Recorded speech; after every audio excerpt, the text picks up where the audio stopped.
ትሁት ህይወቷ አደጋ ላይ ነው። ከቤት ውስጥ ሰዎቹ ሁላ በተኙበት አጋጣሚ ተደብቃ ልትወጣ ስትል ቲና አገኘቻትና ምን ሆነሽ ነው? በዚህ በጨለማ የትም አትሄጂም ብላ አስቀረቻት።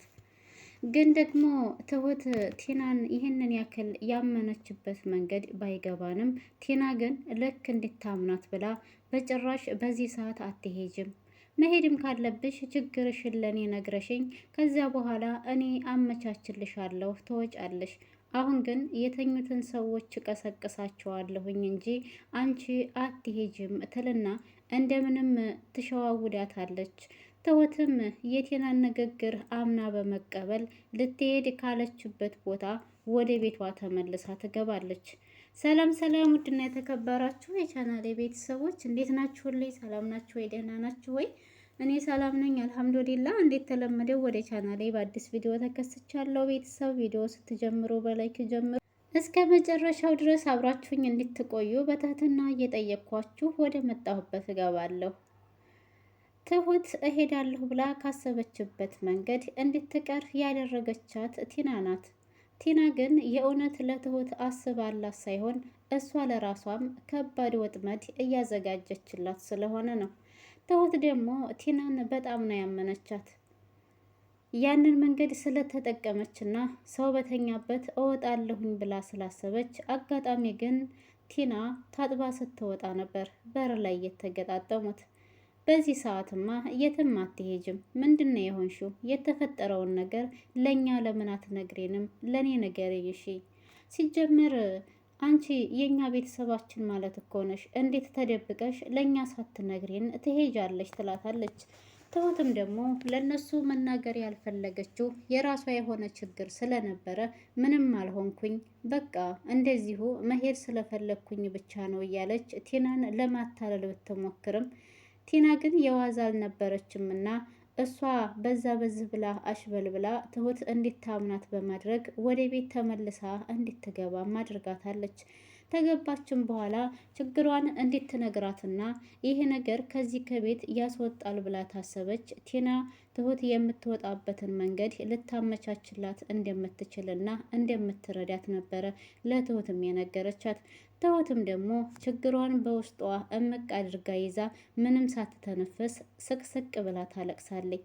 ቲና እባክሽን የተፈጠረውን ነገር ንገሪኝ፣ አታልቅሺ እያለች ብትላትም ትሁት ግን ምንም አልተፈጠረም፣ ግን በቃ እያለች ታለቃቅስ ነበረ። ቲናም መንገዱን አገኘሁኝ ትሁት የኔ ጓደኛ ሆነች ብላ ስላሰበች አንድ በአንድ እየተካሄዱ ያለውን ነገር እያየችና እየሰማችም እየደወለች ትሁትን ሊፈልግ ወደ መጣው ሰውዬ መልእክቷን ታስተላልፋለች። ይባስ ብላ ደግሞ እቤቱ ድረስ በመሄድ የተፈጠረውን ነገር ትነግረዋለች። ይህ ሰውዬ ዋነኛ ዓላማው የመጣበት ምክንያት ትሁትን ለመውሰድ ስለሆነ ቲና ደግሞ ይህንን ስራ በደንብ አድርጋ እንድትሰራ ተሰጥቷት ነበረ። ከዛ ከሄደችም በኋላ ለዚህ ለሰውየው ትሁት ሰው በተኛበት ልታመልጥ ስትል እኔ ታጥቤ ስወጣ ከሽንት ቤት አገኘኋት ትለዋለች።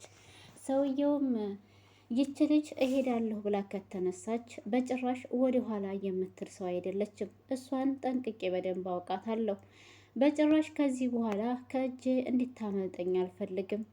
ስለዚህ ቶሎ ብለሽ የሆነ መፍትሄ መፈለግ አለብሽ ይላታል ቲናን። ቲናም ደግሞ እኔም አንተ በደንብ እንደምትፈልጋት ስለማስብ በዛ በዚህ ብዬ ሸውጃት ልትሄድ ካለችበት መንገድ አስቀርቻታለሁ ትለዋለች። ከዚህ በኋላም ቢሆን በደንብ አድርጋ እንድትጠብቃትና ትሁትን ማጣት እንደማይፈልግ በተደጋጋሚ ለቲና ሲነግራትም ነበር ሰውየው። ቲናም ደግሞ ለሱ ብቻ ብላ ሳይሆን ለራሷም ስትል ቢሆን ይህንን ነገር ትሰራዋለች። ከዛ በኋላ ግን ወሬን ወሬ ያነሰዋልና ካሌብ የሚባለው ትሁትን እንደሚወዳት ስትነግረው በጣም ይናደዳል። ትሁትን አይደለም ሌላ ሰው ሊያያት ሊወስዳት ይቅርና ማንም ሰው ዘወር ብሎ ቀና ብሎ እንዳይብኝ አልፈልግም፣ ትሁት የኔና የኔ ብቻ ናት እያለም እንግዲህ ይጮሃል።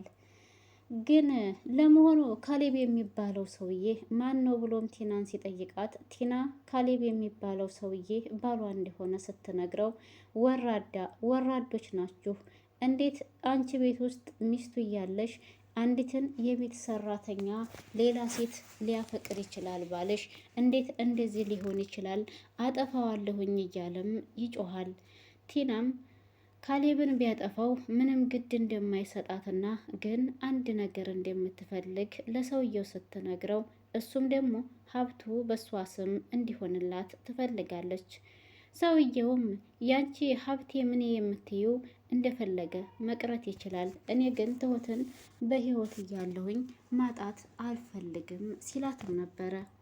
ትሁትም ቢሆን ከቤት ውስጥ መውጣትና ጠፍታ መሄድ የፈለገችው ከነሱ መለያየቱን ፈልገው ሳይሆን ተገዳ ይመስለኛል። ይህ ሰውዬ ከክፍለ ሀገር የመጣው ህይወቷን ሊበጠብጠው እንደሆነ ለእህቷ ደውላ ተናግራለች።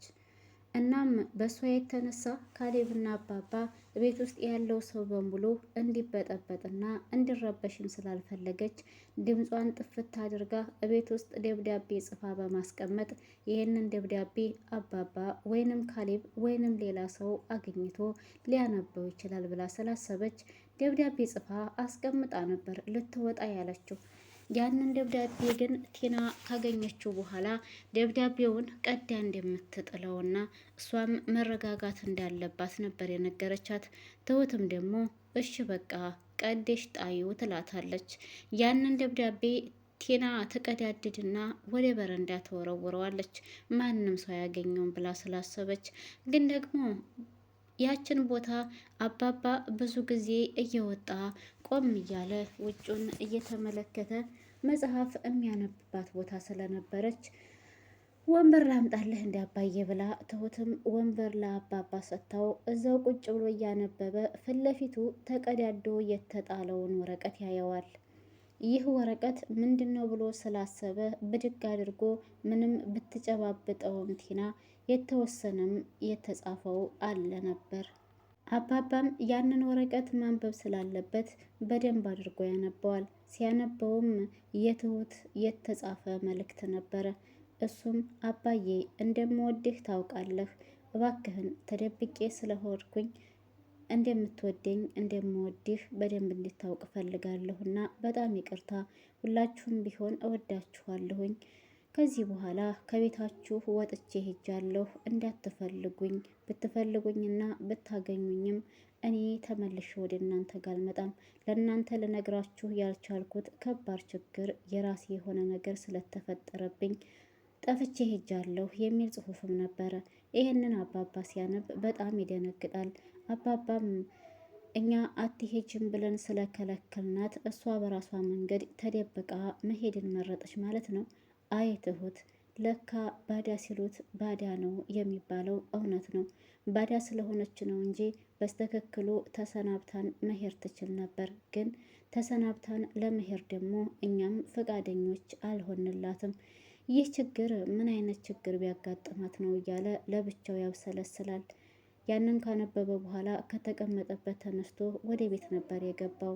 ትሁትም ለአባባ ሻይ አፍልታ ወደ በረንዳ ይዛ ስትመጣ አባባ ከተቀመጠበት ቦታ አልነበረም። አባባ ለካ ያንን ተጥሎ ያገኘውን ወረቀት ሲያነበው በጣም ተበሳጭቶ እንዴት ትሁት እንደዚህ ታደርጋለች ብሎ ከቤት ውስጥ ለቆ ወጥቶ ኖሯል። ከዛም ስትጠብቀውም አልመጣም። ትሁትም ግራ ስለገባት ወደ ካሌብ ክላስ ስትሄድ ቲናና ካሌብ ደግሞ እዛ እየተጨቃጨቁ ነበረ። ትሁት ስታያቸው ደንግጣ ውይ ለብቻ መስላኝ ነበር ይቅርታ ብላ ተመልሳ ልትወጣ ስትል ቲናም አረ ትሁቴ ጨርሻለሁ ማውራት ትችያለሽ ትላታለይ። ትሁትም አባዬ ከወጣ ሰዓት ጀምሮ እስካሁን አልተመለሰም፣ የሆነ ነገር ሆኖ እንዳይሆን ብዬ በጣም አስቤያለሁኝ ትለዋለች ለካሌብ።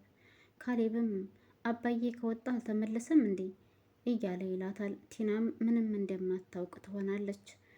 ግን ይህንን ሴራ ያሴረችው ቲና ነበረች። አባባ በወጣበት እቤት ውስጥ እንዳልነበረ ትሁትን ሊፈልግ ወደ መጣው ሰውዬ ደውላ ወጥቶልሃል ብለዋለች። ይህ ሁሉ እየተካሄደ ያለው አንደኛ ቲና የአባባን ሀብት ስለምትፈልግ፣ አባባ ከሞተ ሀብቱ በካሌብ ስም ይሆናል። ካሌብ ደግሞ እሷን ሲፈታት እኩል ያካፍላታል። ለዛም ብላ ነበር ይሄንን ሁሉ ነገር እያደረገች ያለችው። በቀጣይ ክፍል ላይ ምን ይፈጠር ይሆን የሚለውን አብረን የምናየው ይሆናል። ቤተሰብ ለዛሬ የነበረን ቪዲዮ ይህን ይመስላል። ከተመቻችሁ ላይክ፣ ሸር፣ ሰብስክራይብ ማድረጋችሁን አትርሱ። ሀሳብ አስተያየት ካላችሁ ኮሜንት ላይ ያስቀምጡልኝ። የትሁትና የአባባ መጨረሻ እንዲሁም የአባባ የቀጣይ ክፍል እጣ ፋንታው ምን ይሆናል የሚለውን አብረን የምናየው። እንግዲህ በዚህ በሰውየው አባባ ተይዟል፣ ታግቷል ማለት ይቻላል።